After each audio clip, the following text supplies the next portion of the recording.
بالکل صحیح بات ہے۔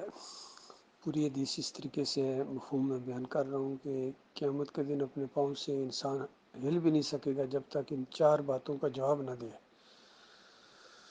چار باتوں کا جواب جب تک نہیں دے گا پاؤں آگے نہیں اٹھا سکے گا۔ اس میں پہلی بات یہی ہے کہ زندگی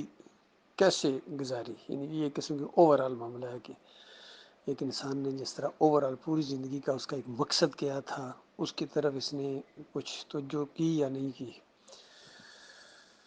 یعنی دنیا ہی کے اندر مگن رہا یا آخرت یا حق کا ساتھ کبھی دیا یا نہیں، حق و باطل کا کوئی معاملہ آیا تو کس کی طرف اس نے کوئی سنجیدگی اختیار کی یا نہیں کی، یعنی اوور آل زندگی پوری اس نے کیسے گزاری، ایک تو یہ ہے۔ دوسری بات یہ ہے کہ مال کیسے کمایا، یہ جو کمائی کی ہے یہ کیسے کی ہے، یعنی جائز ناجائز حلال حرام یہ ساری چیزوں کی قید لگائی یا اس کی طرف دھیان کیا یا نہیں، کہیں ایسا تو نہیں کہ بس جس میں فائدہ نظر آیا وہی جائز ہے، وہی حق ہے، وہی اس کے لیے حلال ہے، اور جس میں نقصان نظر آیا وہ اس کے لیے گویا ناجائز ہے۔ تو آج ایک انسانوں کی عظیم اکثریت کی جو زندگی ہے وہ اللہ کی نافرمانی میں گزر رہی ہے، عظیم اکثریت، اور عظیم اکثریت کو اس چیز کی کوئی پرواہ نہیں ہے کہ وہ مال جو کما رہا ہے وہ جائز بھی ہے یا نہیں، کبھی غور ہی نہیں کرتا، بس چونکہ آ رہا ہے مال اپنے آپ کو اطمینان دیے ہوئے کہ بس ٹھیک ہے جائز ہے۔ تیسری بات کہ جو مال آ گیا جائز طریقے سے اس کو اب خرچ کس طریقے سے کیا ہے، کیا حقداروں کا اس کا حق دیا ہے اور دوسروں کا خیال رکھا ہے یا نہیں رکھا ہے، یا اپنے اوپر جو خرچ کیا ہے وہ جائز طریقے سے خرچ کیا ہے، اپنی فیملی کے اوپر جو خرچ کیا ہے وہ جائز طریقے سے خرچ کیا ہے، اللہ سے ڈرتے ہوئے خرچ کیا ہے، یا بس جو سامنے آتا گیا اڑاتا گیا۔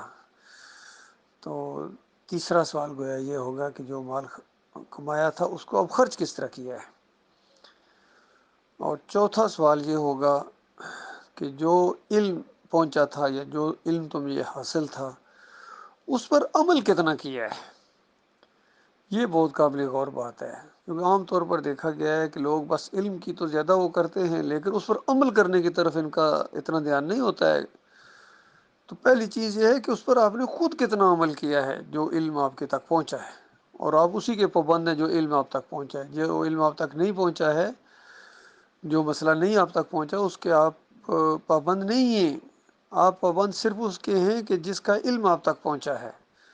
مثال کے طور پر اگر کسی کی یہ بات آپ کو پہنچ گئی ہے کہ فلاں حضرت جو دنیا میں بڑے مشہور عالم دین تھے لیکن اب پتہ چلا ہے کہ اس کی کتابوں تو یہ شرک لکھا ہوا ہے، وہ تو کفر کرتا رہا ہے، شرک کرتا رہا ہے، شرک پھیلاتا رہا ہے،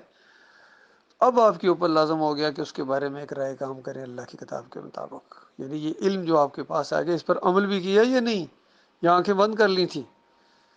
تو یہ ہے مسئلہ اصل کہ جو علم پہنچا ہے اس پر عمل کس حد تک کیا ہے۔ اللہ تعالیٰ غور و فکر کرنے کی اور صحیح معنوں میں ایسے عمال کرنے کی توفیق عطا فرمائے جس سے ہمارا مالک اور خالق راضی ہو جائے، اس کے غصے اس کی ناراضگی سے ہم بچیں، اور مالک نے جو اپنے بندوں کے لیے جنتیں تیار کر کے رکھی ہوئی ہیں اللہ تعالیٰ اس میں ہمیں داخل کرے عزت کے باغوں کے اندر، وہاں ملاقاتیں ہوں انبیاء سے، صدیقین سے، شہداء سے، صالحین سے، مالک کا دیدار ہو، مالک سے گفتگو ہو، اور ہمیشہ ہمیشہ کے لیے دنیا کی ساری چکروں سے مشکلوں سے جان چھوٹ جائے۔ وہ جو ہے جب تک ایمان بندہ خالص نہیں کرے گا، توحید کو اختیار نہیں کرے گا، شرک کا رد نہیں کرے گا، یہ ممکن نہیں ہے۔ اللہ تعالیٰ نے کوئی اور راستہ نہیں رکھا ہے، کوئی اور طریقہ نہیں ہے نجات کا سوائے اس کی کہ ایمان بالکل خالص ہو، اپنے مالک اور خالق کے ساتھ بہت ہی لگاؤ ہو، بہت ہی محبت ہو، عزت اور احترام ہو، اور مالک کی فرما برداری کو دنیا کا نمبر 1 مسئلہ سمجھیں، کسی کی پرواہ نہ کریں۔ کسی کی پرواہ اگر آپ کرتے ہیں کہ فلاں کیا کہے گا، یہ کیا ہوگا، وہ کیا ہو جائے گا، نوکری چلی جائے گی، کاروبار یہ ہو جائے گا، پھر تو لوگ بات سنیں گے نہیں، کسی طرح کا بھی اگر آپ کو تو جو کسی اور طرف چلی گئی اور اس پر آپ نے عمل کیا اور جم گئے، یہ اپنے مالک اور خالق کے ساتھ بہت بڑی بے وفائی اور بہت بڑی غداری ہوگی۔ اللہ اس سے اپنی پناہ میں رکھے۔